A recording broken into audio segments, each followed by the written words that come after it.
Hey, what's up, Ink Fam? Okay, super excited to show you guys this one.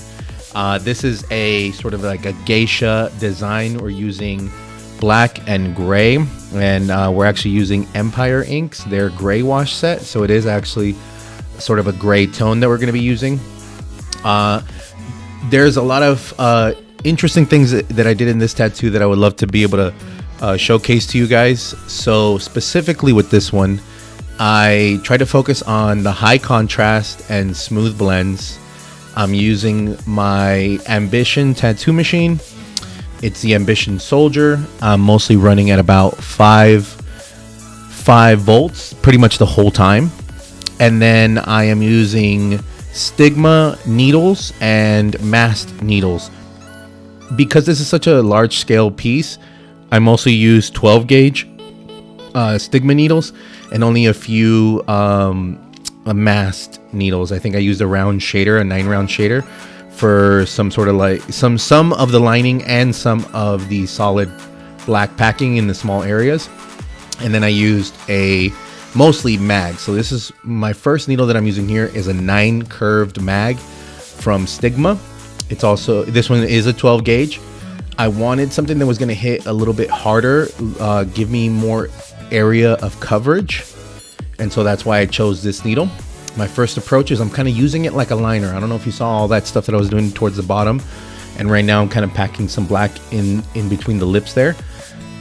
Because this is such a large scale piece, I'm not really using a liner to mark some of this stuff out. I'm using the corner or the edge of my curved mag as my liner to fill in some of these sort of like shapes and lines that would shape out the hand, shape out the chin, shape out, you know, the shirt or the kimono in this case, and even some of the hair and all that. And right now, this is my approach for every single tattoo. I'm always approaching all of the solid black that I can see in the piece. What that does for me is it shows me my truest, darkest black on the skin, and then I can compare that to what I see in the reference. So now I know whenever I see solid black in the reference and I have that solid black on the skin, now I can find my mid-tones based off of that black. And in the past, I was taught that, you know, you always want to start off with your mid-tone grays and then start going into your solid black. You never want to start off with black right away. But that to me just doesn't, it adds another step and it slows down my process. I'd much rather just see the solid black that I need to have in the piece and then fade down from there, right? And then I can go into my 80%, into my 60%, 40%, so on and so forth.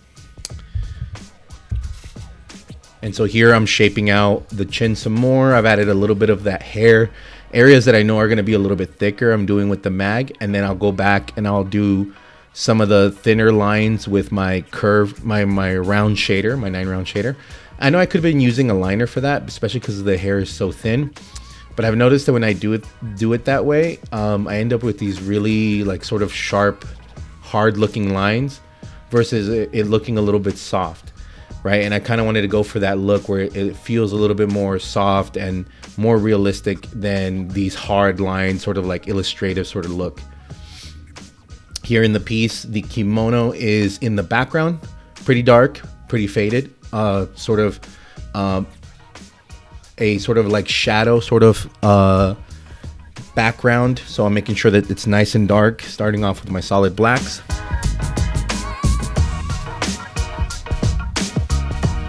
Blending back and forth using pendulum motion, and then sort of like a football shape, very tight movement to pack.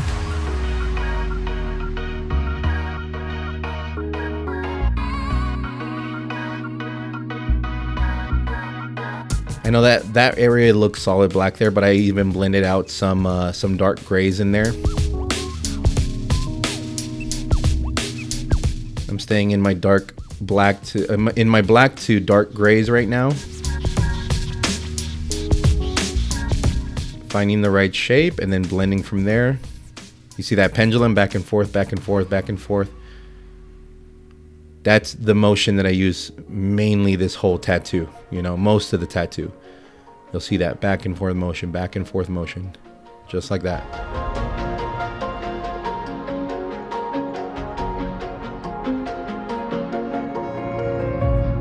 Once I was able to learn Pendulum, it's one of the things that really helped my my tattoo game out a lot, especially my black and gray work, because a lot of the blending that you're able to do is kind of like you're doing cross hatching, but you're blending using that pendulum motion, because it gives you a soft edge from your gradient, right? So you start off with a very light pressure as you're moving into the pendulum, and then the hardest hit is at the middle of the pendulum where it's closest to the skin, and then it fades away as you pull away, and that last part of the pendulum.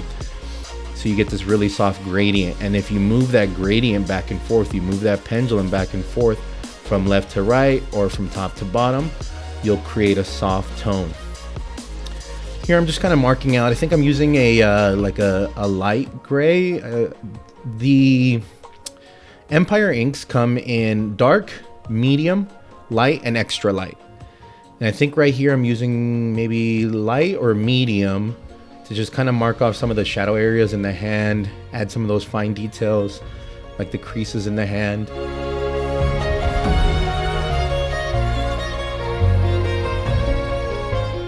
Again, still using that pendulum motion. Right here I'm barely tapping the skin, and right there I added a little bit more pressure.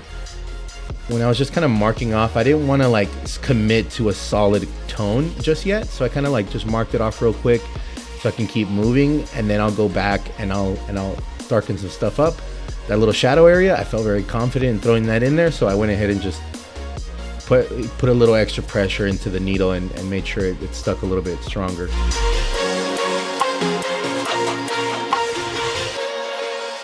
I love using foam to help clean up the skin while I don't want to lose some of the stencil. So I'm able to really keep that area that I put the foam on clean, but then not have to spread a lot of liquid everywhere, which could, wipe away some of my stencil. So I like to use the foam. That foam dispenser is actually just a Dial soap foam dispenser that I got from the store, from Walmart, Target, most places have it. And then I just dumped out the soap, or I used it, put it in another container and used it at home or something like that. And I cleaned out the soap, and then I used Dr. Bronner's with water, distilled water, in my container, and that's how I make that foam. And I love that stuff, man, especially areas where you shave around the area for the tattoo and there's still hair beyond that tattoo area, and a lot of that ink gets stuck in that hair or wherever you wipe past, and it's hard to clean at the end of the tattoo or during the tattoo, right? So I use that foam, and it picks it all right up. It cleans up everything, and you want that for the end of the tattoo, and so the client feels clean too, but so that way you can take a good picture at the end and it doesn't look dirty. Definitely recommend using the foam. Here I'm using that pendulum motion. As a matter of fact, I'm gonna slow it down for you guys. Okay, so here I just slowed it down to regular speed. This is my hand speed. This is the motion. Back and forth, back and forth, back and forth, right? In and out, in and out, in and out. Solid, even pressure throughout, right? And you give it follow through. That's like a big thing in the tattoo world. You want to give it follow through so you can get that soft blend,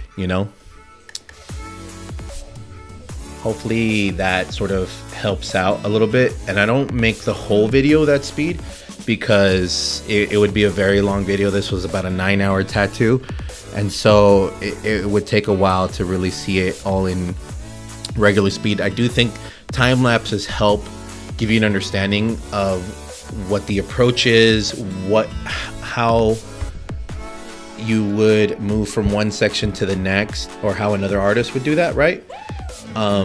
So like there, I blended out my mid-tone grays in the neck area, and I left it blend into a dark gray, and I knew I was gonna do solid black in that back corner where the hand is like in front of the neck. So then I switch over to my solid black and I fill in that nice and solid black, right? So this is where, but you get it to see it a whole lot faster. And this is where I do think, these types of time lapses and tutorials are great. But the thing is that it does take a while. And this is one of the misconceptions that I used to have, and that I think a lot of young tattoo artists have, is that there's some sort of like magic, trick, or some sort of skill that, gets passed down, when you're finally, you've grown enough and you're finally getting access to this information or something like that. No, the truth is there is no shortcuts. There is no way around it. You got to go slow. You got to be patient, and you got to do the follow through, and you got to do the soft blends and go from one section to the next. You can't cut corners. This is what it takes to be able to create a badass tattoo. Now, the thing that does start to happen when you follow through with that and you do everything that you're supposed to properly and you trust the process, right? And I'm sure you've heard that before in the tattoo world. An interesting starts to happen. An interesting thing starts to happen where, because you've slowed down enough, because you were patient enough, and now you're getting a true understanding of what your hand is doing, what the pressure is doing, what the type of the amount of ink that you dipped into your needle is, the speed of your machine, all of those variables, you take all of that stuff into account now because you've been paying attention to it and being patient with it. You start to create muscle memory. When you push all of those skills and all of that knowledge into muscle memory, you're actually able to move through a tattoo a lot faster. And I don't mean faster as in speed, but I think the right way to say it would be efficiently. And you're able to move from one part of the tattoo to the next without a lot of lag, without a lot of, thinking about what's going to be the next move. I think that was one of the big things that slowed me down a lot, was like, what am I going to do next? What am I going to do next? How am I going to approach this section, right? But because I've taken the time to slow down and really pay attention to what my machine is doing, what my hand is doing, what my needle is doing, and what's happening on the skin, now I can move through the tattoo very effectively. And I'm able to finish a big piece like this that could possibly take somebody else at least 2 sessions in about 9 hours or so. And hopefully that kind of mindset, that shift starts to happen for you, because if you're thinking that you're going to watch these videos and you're going to get some sort of big secret from me to be able to accomplish these types of pieces and that kind of stuff, that's just not the case. It's gonna take work from you to be able to get to a point where you feel very confident in what you're doing on the skin.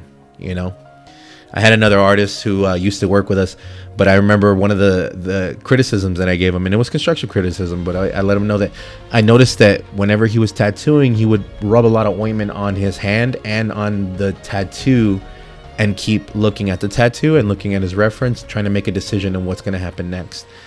And his tattoos would take a while to complete. And something maybe half the size of this would have been a full day for him. And he would have spent a lot of time thinking and deciding what's going to be the next thing. How am I going to, blend out this area, all that kind of stuff. So if he was able to eliminate that, and he did start to make that change little by little, then he was able to move through the tattoo a little bit faster.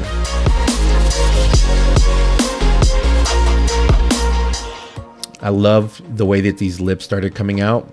Right now I'm kind of I did the blacks, and now it's kind of in my medium tone, and I started blending out from the darks into the light darks, or the mid darks, if you will.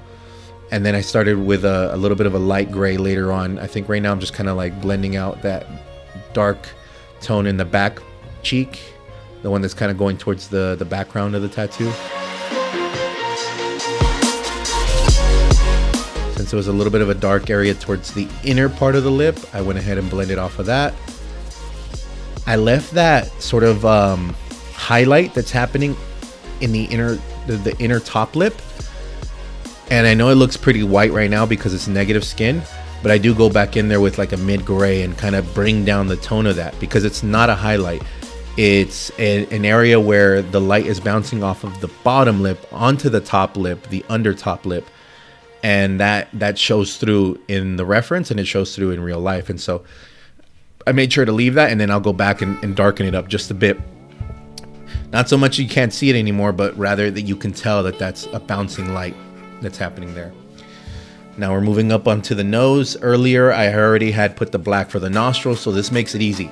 I can tell what shade needs to go in that under part of the nose. I know that I need a sort of a mid-tone gray, and I could just throw that in there. And then if I need to darken it up, I can go back in there with a mid-tone, with a dark tone gray, and darken it up. If I need to, leave it where it's at. I'm good with, just the mid-tone gray, and then I'll just blend off of that, right? So that's why I approach the tattoo the way that I do. I do all of my solid blacks first, so then I can blend off of that. Just like right here, I went and did that darker sort of like inner part of the lip first, and then I can blend off of that. And I'm using my lightest tone right there, but I'm just adding more pressure. Just trying to find the right blend and the right tone for that upper lip.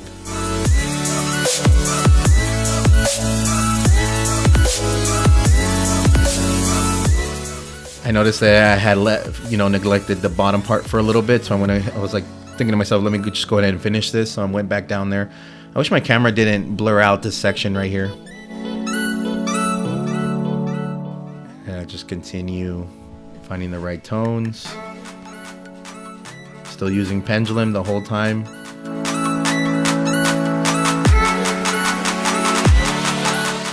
I did let this area breathe a little bit a few times because I noticed that it specifically here, it was getting very red compared to everywhere else.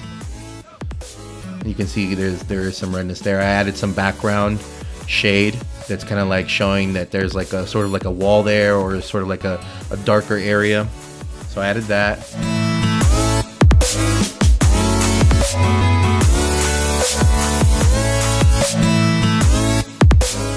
Now I'm adding some of those hairs. It was hard to get to this area because of the way that my client was sitting. This is the outer lower part of his calf. And so he was kind of laying in a way that it would make it hard for him to bend all the way over, not unless he was on his stomach. But we were able to figure it out. Now I'm just throwing down some solid blacks for the hair. I think I was using an 11 curve mag here, and then probably going back and forth between a 15 curve mag.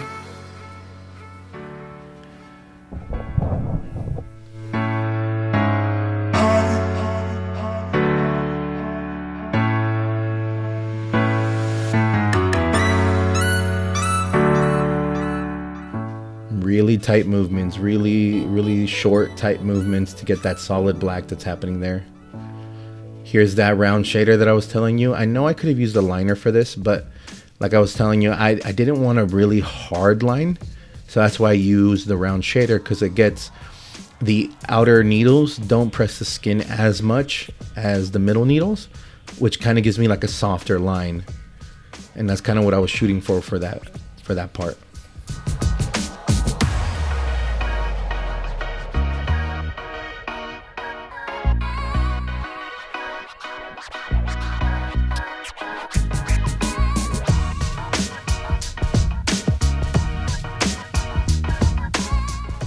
Trying to find and make sure I mark off that hair that's happening in front of the face that's kind of casting down a shadow. And so I wanted to make sure to mark it off before I continue going up so I don't lose it, And there, that rubbing that you're seeing is, instead of using liquid, I'm using ointment to wipe away the excess ink that's on the skin. I'll do dabbing first, and then when the dabbing starts to get really messy, see right there, I'm just doing dabbing. I'll go in there with some ointment, rub it into the ink that's there, and that really loosens up the ink, and then I'm able to wipe it away with the napkin. You want to be careful with this because as you continue the tattoo, the skin can start to get irritated, and that can start to feel like shit for the client, and it's not fun. So, that's why I do the rubbing instead of just putting it on the skin and then wiping it away. I rub it into the skin. That helps kind of soothe the tattoo before I do the wiping. Here's that round shader again. Because it's such a tight area, I used the round shader instead of my mag for the eyes. And I needed something that's a little bit thicker than a liner here to make sure that I can get solid blacks and fill in larger areas. But this area was small enough that the mag just would not work here. So I added some of those dark tones for the eyebrows.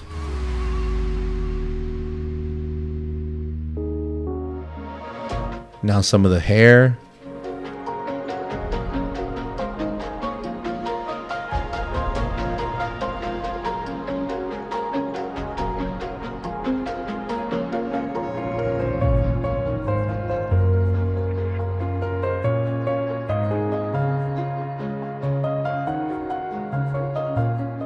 finding the right shape.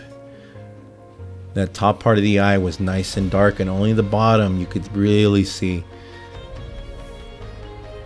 And I made sure to leave enough space for the sparkle, the sort of highlight that happens in the eye. Those eyelashes were nice and dark. For my solid black, I was using a mixture of the Empire Classic Black mixed in with a dynamic triple black.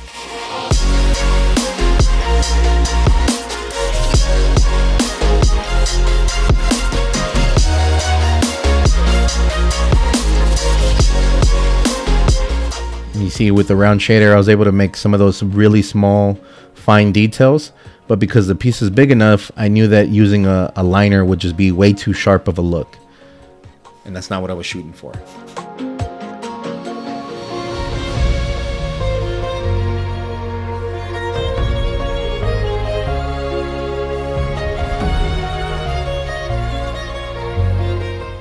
Now I'm using sort of a mid-gray into a dark gray for the eyebrows and blending off of some of those solid blacks. And I'm using the edge of my mag to make some of these sharp lines for the hair. And I'm using a mid-gray to dark gray because that hair is sitting in front of lighter, fair skin. And as it gets thinner, you see more light bouncing off of that and bouncing through that hair. So it's not going to be a solid black sometimes. It's going to be a very light gray that you see instead. If you do a very solid black for these very fine hairs, it's going to give it more of a graphic look versus more of a realistic look, right? And so that's why I'm doing some of those grays and those mid-tone grays. And then I'll go back and darken up the areas that do need to be solid black.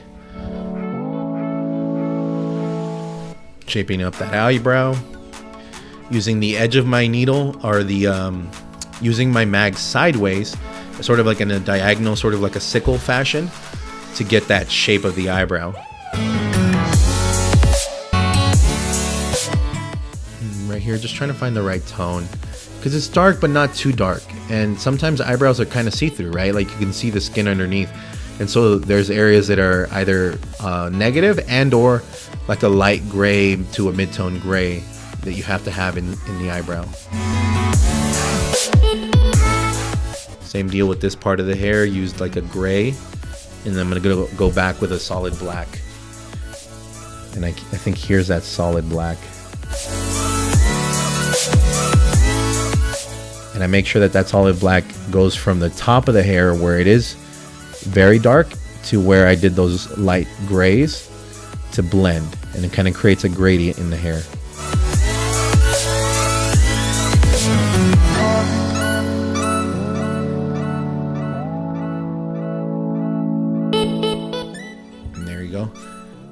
Nice and solid black. Same process for this area, for these hairs. With this being such a long hair strand, I had to find the right shape of it, because as I did it, some of the lines got a little bit curvy, and so I had to kind of reshape them a little bit. And sure, you can have a badass stencil, you can ensure that everything is going to look just like your reference and all that, but when you put it on the skin, sometimes there's little deviations and shapes that happen because we're not tattooing a flat surface, we're tattooing something that's alive, something that's curvy. Like I said right there, I'm finding the shape and fixing that, a little bit, and I'm going to do the same for the inside over here, right there. Yep, just finding the right shape. And I was like, you know what, let me go ahead and add a little bit of dark into the eyebrows.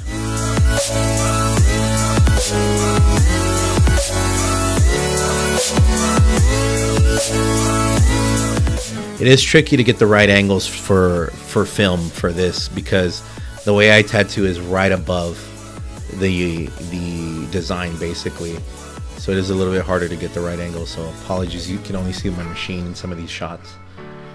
Here I freehanded another petal. So the original design, we wanted sort of like a falling petal, and I was going to add more in the background, but after laying it on the skin, I wasn't really feeling like adding some petals on the other side.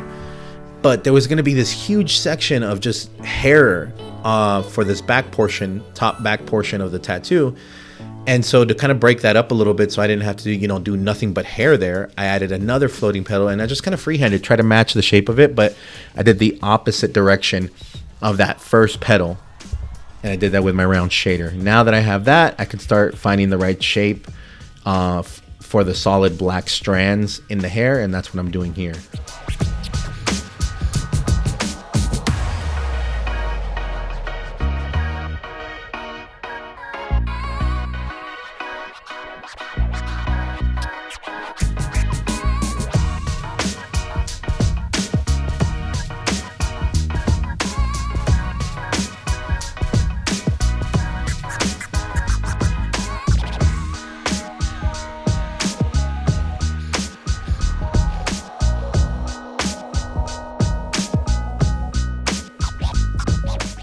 And here it's just a repetitive process to get all this hair.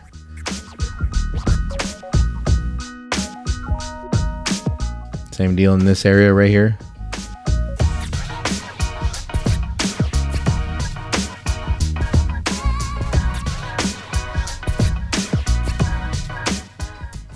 And to create a thick line with a mag, I'm not running it exactly horizontal. I'm kind of running it a little bit diagonal, and then going in one direction from there. That'll give you a nice solid black thicker line.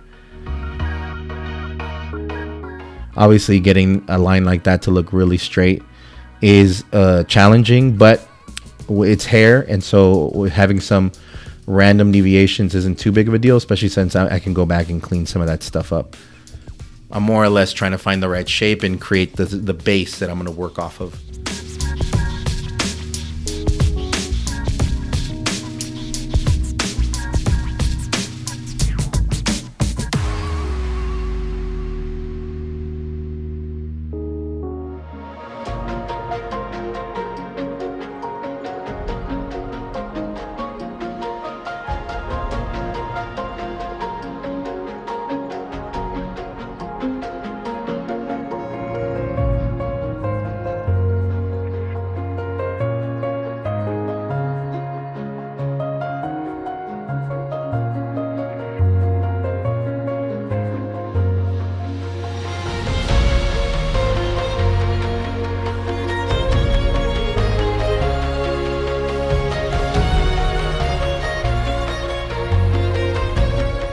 Here in this area, I'm just kind of making some decisions on the fly because the design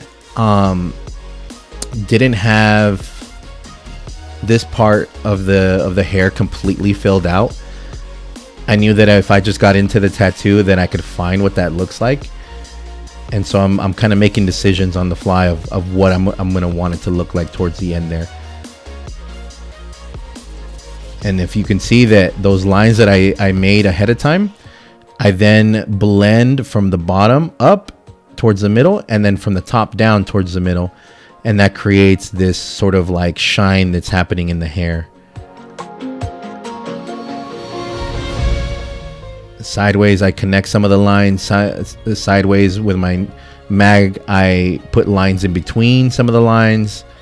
That creates this sort of look of like long straight hair, which a Japanese woman would traditionally have, and that's what we were shooting for in this design. Really love how that eye is looking, man. Really love those eyes in this design.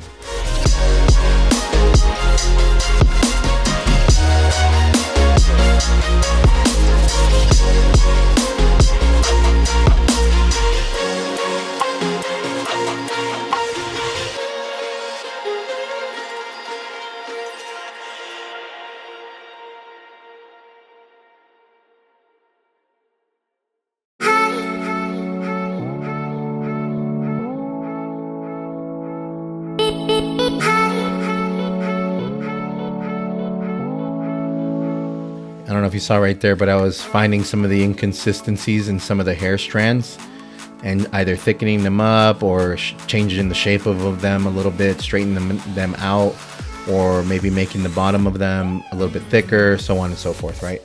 So that's what I'm doing here.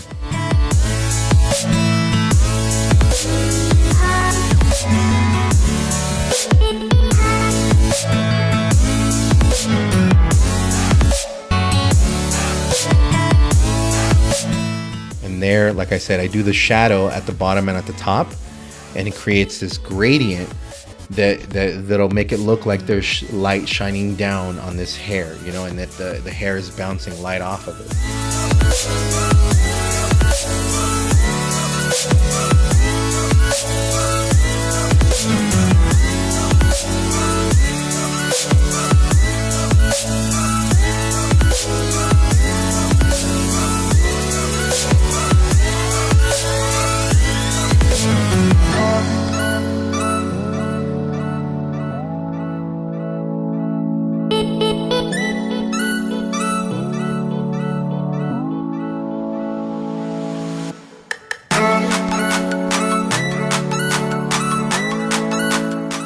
Here, I know it's a little bit hard to see, but I realized that in comparison to how dark the hair is on the top and behind the hand, I needed a little bit of a softer sort of like dark background there.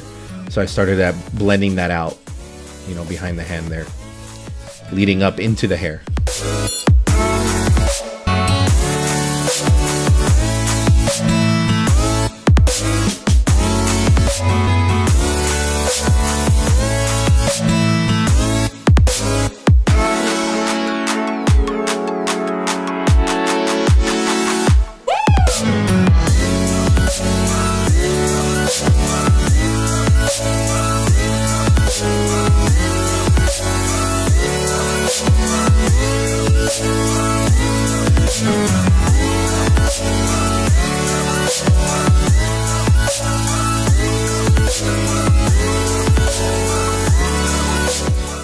Here I'm adding some shape and some dimension to those petals that were falling.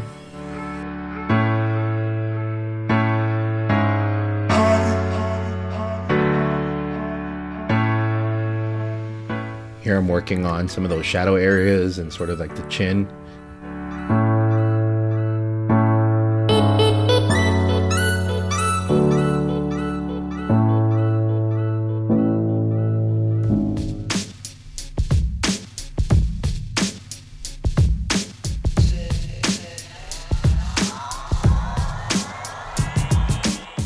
There I started using Bactine to kind of calm down the skin a little bit, because my client was in, you know, a lot of pain at this point.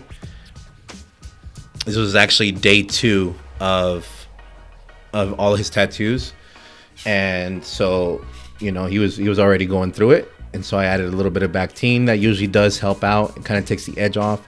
Doesn't fully numb a tattoo, but you know, if you're already going hard on a tattoo for a full day, that'll help out by a ton. So definitely recommend Bactine or anything similar to it.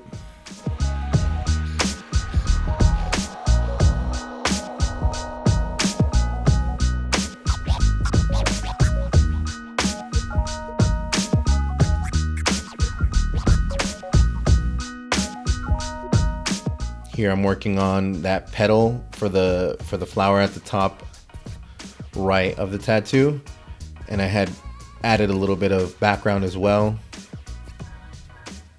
Here, just trying to find the right tones, you know.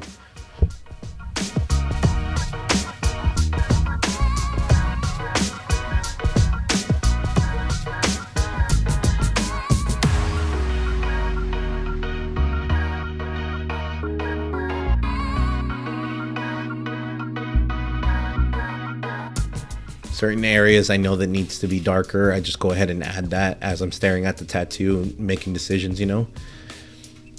Some more Bactine.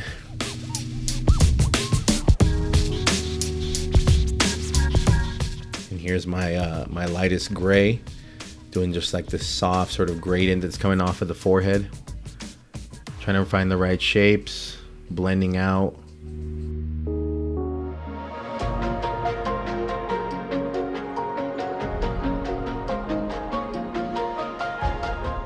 In some areas, it is hard to keep a soft blend, especially here, because as we started going higher and higher up, we started feeling some of the bone from the knee.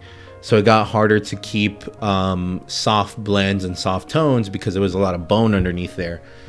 And my client was definitely hurting at this point, especially going towards the knee.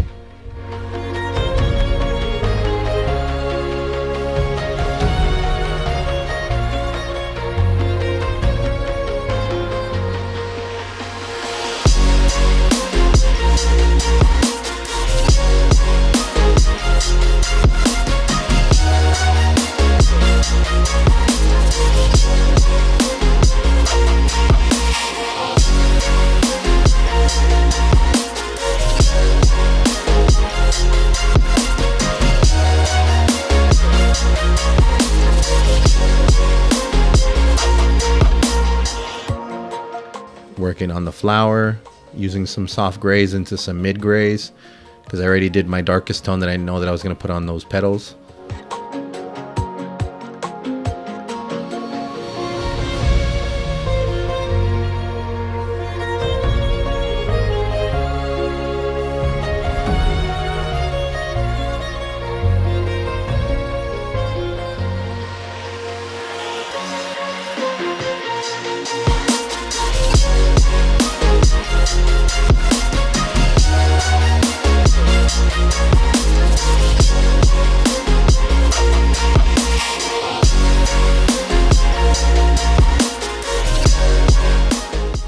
This needle right here is a 10 gauge, so it's actually a bug pin from Mast.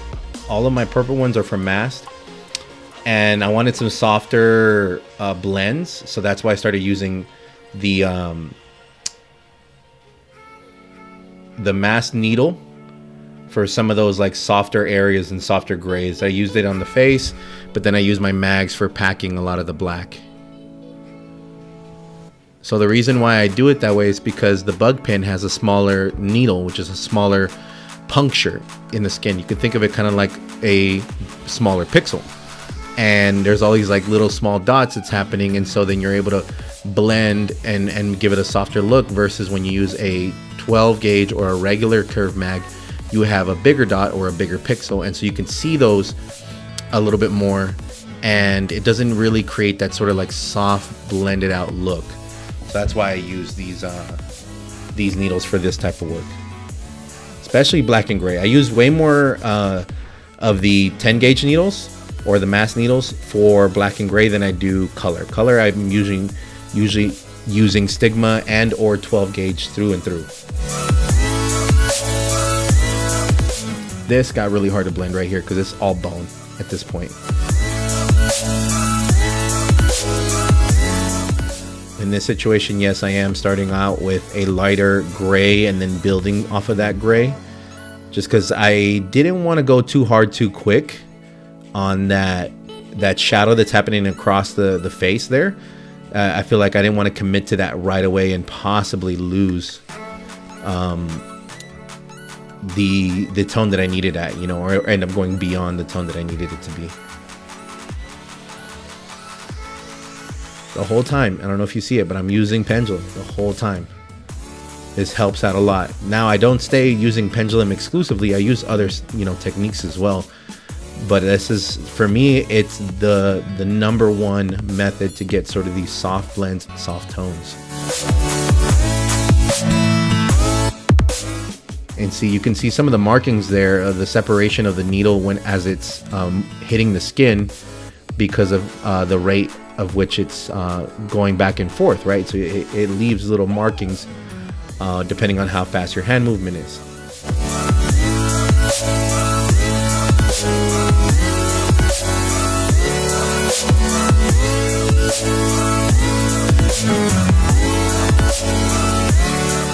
And then with mags, the faster you move or the faster the hand speed, the more likely you're going to get these little, you know, perforations, these dots all over the skin.